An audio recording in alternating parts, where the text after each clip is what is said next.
What's up? What's up, you two? Welcome back to the Knicks Cave. I'm Jan and Nick Fan, your host, and let's get right into it. But before we do, don't forget to hit that like button. Don't forget to subscribe. Leave a comment. You want to know when the next video going to drop? Hit the notification bell. Well, let's get into this game real quick. The Knicks versus the Bucks. The Knicks coming off one of I'm gonna say the worst loss of the season so far. We was hoping for a revenge game against the Thunder, but it didn't happen. And that's in the past. I know a lot of y'all seen the headlines in the Daily News, the Post, pretenders, Knicks can't beat top teams in the league, all that. I wouldn't say the Bucks was a top league, but the Bucks was a good test. Some would say not so because we actually beat them the last time we met. Towns had the monster game that night. Tonight it was Jalen Brunson. We'll get into the 1-2 punch of the Knicks tag team of Towns and Brunson. But yeah, this game, we needed this win for morale. Not only for morale, but for the city, for the fans. You wanted to, put some faith back in this team and faith back in the fan base. This game, like I said, best win of the season so far, biggest margin of victory. The Knicks came out in the first quarter. Both teams went back and forth. Then Brunson went into Brunson mode, the burner. Just took over that first quarter. 23 points, 7 for 7 from the free throw line. Looked unstoppable. And I think Brunson came out on a mission. I think Brunson had, he wasn't going to let this team get down. But let's just talk about the game a little bit more before we get to that 1-2 punch. The Knicks came out. They shot 58% from the field. 18 from 41 from downtown, which was a hell of an improvement from the last few games. We've been really struggling from downtown. 20 for 24 from the free throw line, 49 rebounds, the bench points, 38 points. Payne was a big part of that, a pain in the Bucks' butt. And we only had 12 turnovers. The Knicks took care of the ball tonight. What I like about this game, I'm not going to say that I like, but Mikal Bridges wasn't having a really good game. So he realized that. He didn't force too many shots. He took the shots that he thought he could make because he missed some shots. But he actually, at one point, he just deferred his team. I do not mind. I think that's the smart thing to do. If your shot not there, don't force it. That kept the momentum going for the New York Knicks because with him not missing shots, is not taking other guys out the floor of their game. Him just passing and getting his little assist. We'll check his assist rate because he wasn't making that shot. I want to see how many assists he had in a minute. We're going to check the individual stats. But this was a good game for the New York Knicks. The bench, a lot of people complain about the bench, but if you look at the minutes they got, they're sure that they can play if they get significant minutes. Some going to say it was still garbage time. Some going to say Payne 18 points, but the bench scored 38 points. You know what I'm saying? That's 20 points that coming from other places. We're going to get into this game a little bit more. But like I said, this was a well-deserved victory for the fan base after the catastrophe that we faced last Friday, going into the weekend.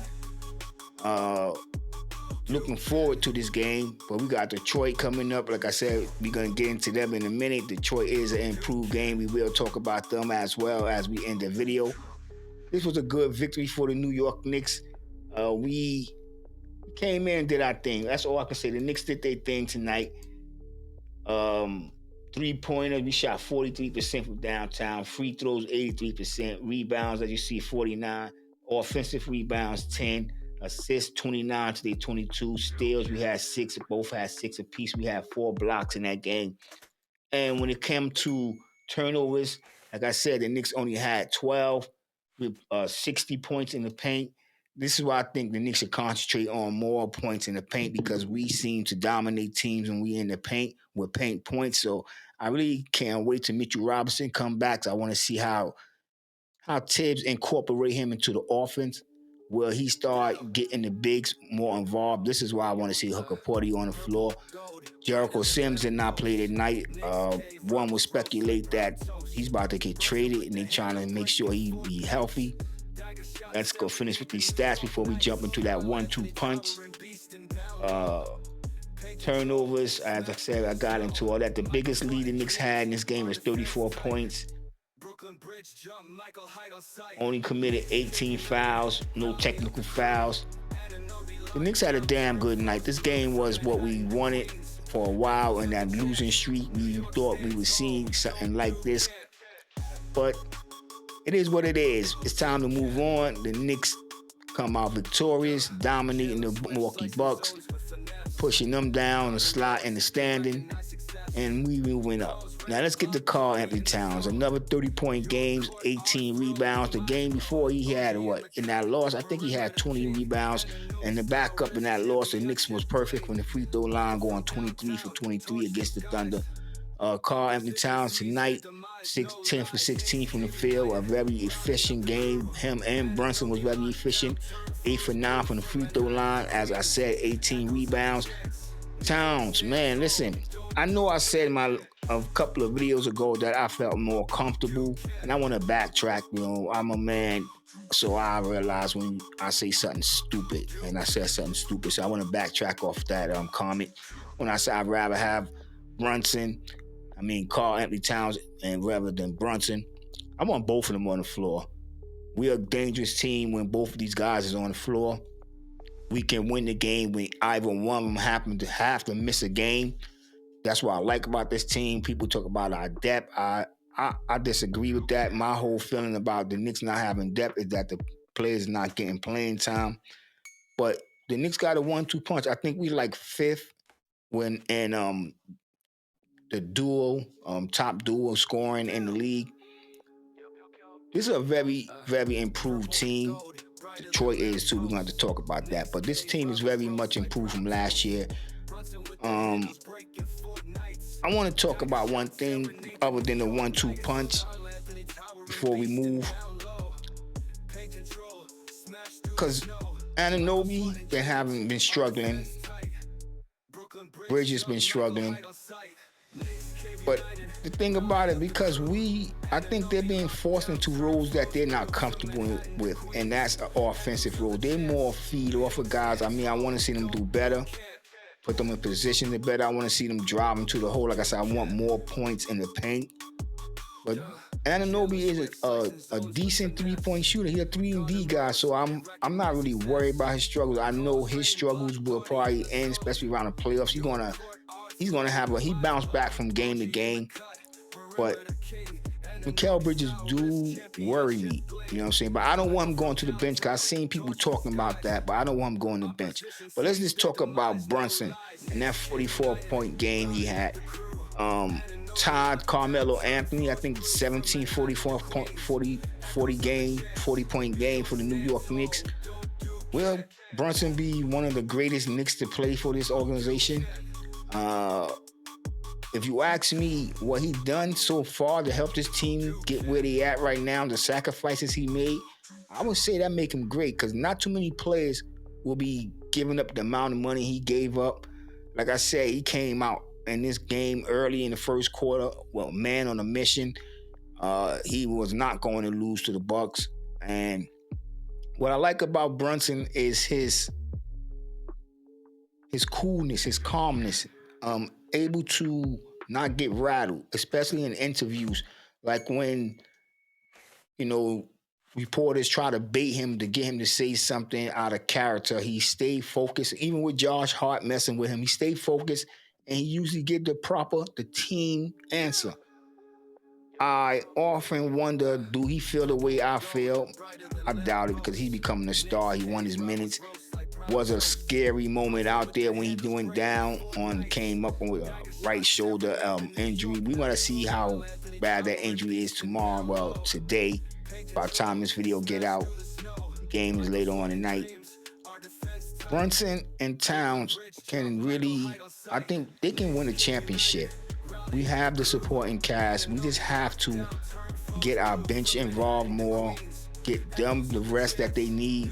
Tonight was a good game all around for Brunson because not only did 44 points. Not only did he have 44 points, Tibbs rested him in that second quarter. he came out and probably played about 2 or 3 minutes in the second quarter. So he only finished the second half with 27 points. And I like that, honestly. And that's when Campaign came into shine. That's when Campaign came to shine. Campaign came out and did his thing. I know in my last video, some of you might recall me saying that I'd rather see Kolek on the floor than Campaign.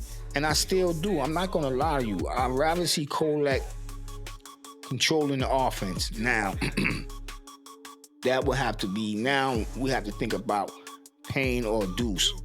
Who would you want on the floor? Defensive purposes, some would say Deuce McBride. But Campaign plays very good defense, very intense. Sometimes he makes some boneheaded plays. That's my only problem with him. But I think he's a more consistent shooter than Deuce McBride. I know Deuce McBride is just coming back from the hamstring injury, so he's going to have to work his way back in the game because he was pretty much consistent with that three-point shot. But that would be a luxury for the New York Knicks to be able to go to Campaign or Deuce McBride if Kolek was running the floor. And what I mean by that, like you see tonight when Campaign just went off. Now imagine him not having to, because he came in and took over Brunson's spot because Brunson got some rest. Imagine him being off the ball, defense and giving him at least 4 feet, you know what I'm saying, or not getting there in time. He's going to hit his shots. And with Kolek is going to be looking for just that. He's going to be looking for an open man. And what I like about Kolek is that he can score, you know what I'm saying?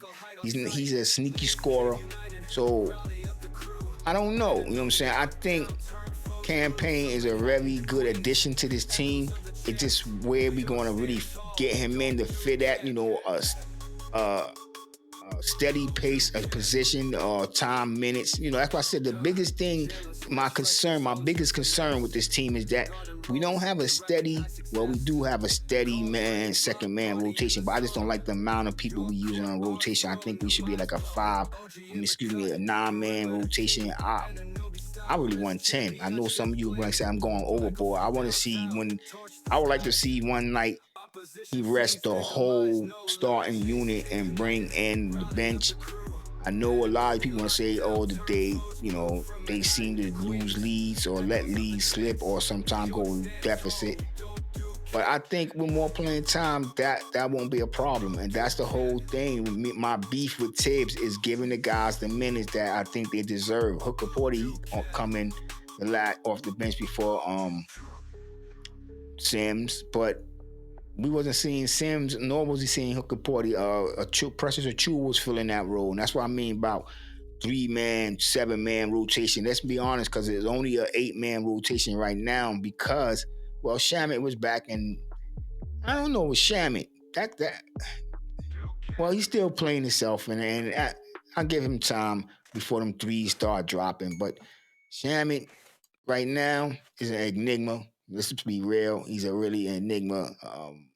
We're going to see when he get back to that preseason form that we came to love, and hoping that we would have saw this season. The injury really disappointed a lot of Knicks fans, disappointed me. But or for him to work himself back into basketball shape, he got to get the minutes.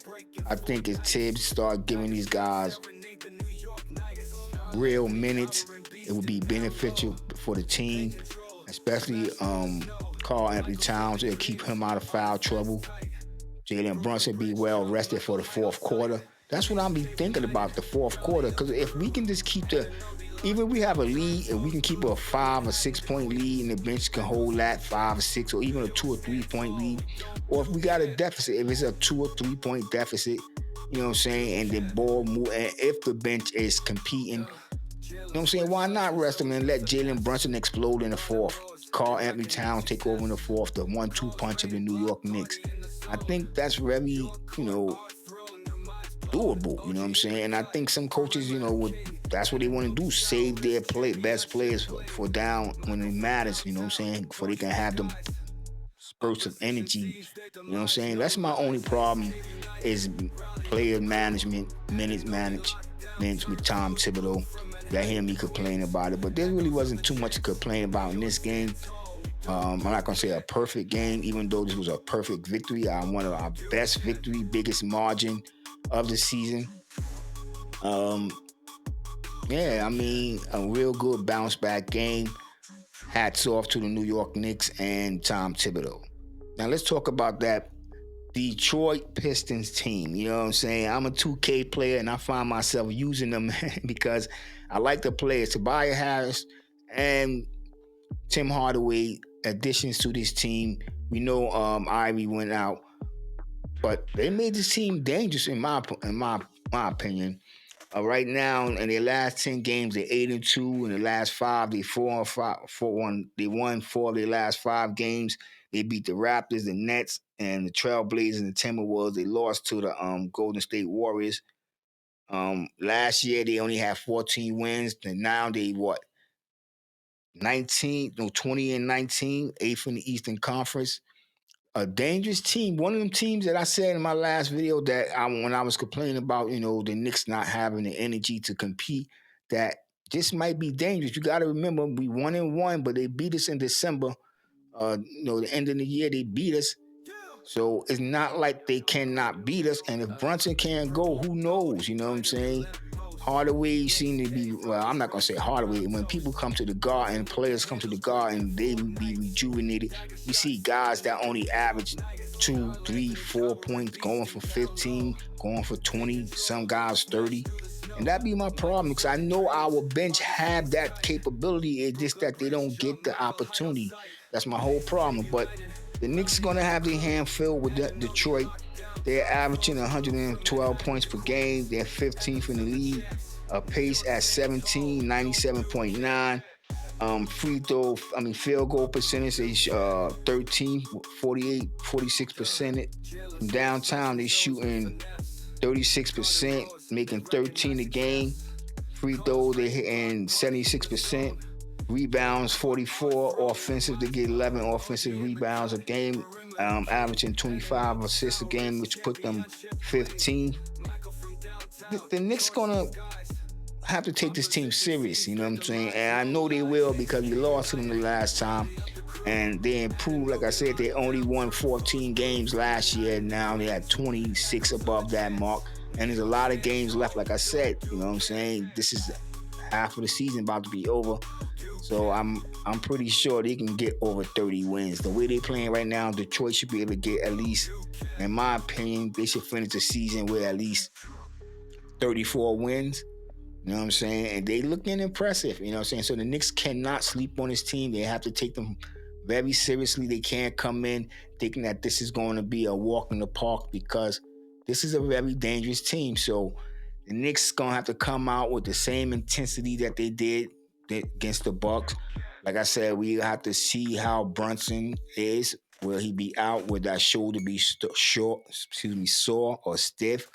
I'm pretty sure they'll hit him with a needle. Bam, get your ass in there. But then it's Karl-Anthony Towns. Like I said, the Knicks have a 1-2 punch. And if Brunson can't go, that means it's his show. He had to get in there and carry the New York Knicks. I would like to see Mikal Bridges break out his slump, but I'm comfortable. My real problem, I think Mikal's real problem is that he's taking too many threes. I know he's been in a real slump because he's been missing the mid-range shots, but I think he should concentrate more on what he's best at and hitting that mid-range shot and driving to the hoop and playing defense. And from now until he gets his confidence back, you know what I'm saying? Because he started the game out. Let's not forget first Knicks points was from Mikal Bridges, which was a 3. And I thought that, that was going to give him he's going to have a good game. I'm like, okay, he hit that first shot. This should, get him warm. I didn't expect him to come out and hit 2-3 shots right after, but I figured that would have got him going through the game, that he was going to have a good game. But if he's still slumping, he should concentrate on more holding defense. I'm pretty sure he's going to be guarding Tim Hardaway, and we're going to see Anunoby on Tobias Harris. So if he's not having a good game, you got to concentrate because Detroit is an improved team, and I don't want to lose. I'm just going to come out and say I do not want to lose to Detroit. I want to start a streak, you know what I'm saying? We took it all the way to 9. I want the Knicks at least hit a 15-game win streak. Speaking of 15-game win streaks, the Cleveland Cavaliers have been stopped. The Pacers came back. It looked like Cleveland was about to sail home with the game, but the Pacers came back and took that victory. And my hat's off to the Pacers. My hat go off to the Indiana Pacers, showing the NBA world that Cleveland is not invincible. Not invincible. Well, the Knicks going to have their handful. I'm going to be real with you. I think this is going to be a tough game. I think we end somewhere in the beginning of the fourth quarter or midway through the fourth quarter, we're going to pull away. But I think from 1 to 3, the Knicks are going to have to be trying to figure out the Pistons because, like I said, the Pistons are an improved team, averaging 112 points per game. And the Knicks is giving up, 100? Well, I'm not even going to talk about what they've been giving up in the last few games, but we know how that is. They only gave up 106 points tonight, holding the Bucks under their average. So they should be able to do the same thing against the Pistons, hopefully. But like I said, I'm going to say it once again, the Pistons are a much improved team. I've always been a fan of Tim Hardaway Jr., not the father. Tim Hardaway Jr. and Tobias Harris. I think these are two underrated players. They're not all-star material, but they are stars in their own right. And if they could carry a team for a significant while, not a whole season, but they can get games where they can get hot, and with the right pieces around them, they can do something special. So I'm hoping the Knicks come out with the same intensity that they came out with the Bucks, knock this team off, move on to the next. This will be our third home game. We have 2 more home games after that. Then we'll be back on the road. And then we'll be back home. But the Knicks got to take advantage of what they got to take advantage. And this is a team that we should take advantage. I know they're only in 8th, but they got 20 wins and much improved team. The Knicks got to come out and do their thing. Tell me what y'all think in the comments. Do y'all think this is a win? Give me your predictions. Actually, tell me what y'all think the score is going to be with the New York Knicks and the Pistons, Detroit Pistons. I'm going to give you my prediction before I'm about to get out of here. I say the Knicks take this game 125 to 117. The Knicks come out victorious. All right, y'all. And with that being said, I want everybody to stay safe, stay healthy, God bless, and peace.